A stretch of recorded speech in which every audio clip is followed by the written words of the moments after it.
Top 5 most questions in an interview for a call center job. First is tell me about yourself. These questions focus more on your work experience in the past. But if you don't have any, you can emphasize your hobbies, your daily life routine. But make sure to connect your answer for a job you're applying for, which is call center job. Second is what are your weaknesses? This question focus more on how you improve yourself, your weaknesses, but don't let the interviewer feels na hindi mo kayang gampanan yung pagiging call center. Magkaiba yon. Third, of course, what are your strengths?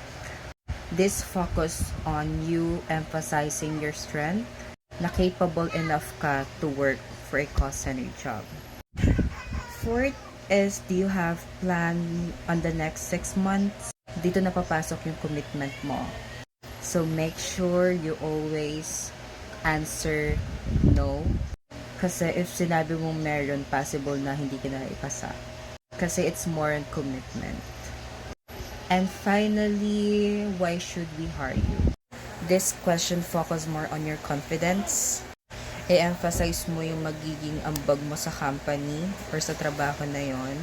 And make sure habang sinasabi mo yung sagot mo, confident ka. So yun lamang for this video. I hope makatulong. And you can always ask me in the comment section. Bye!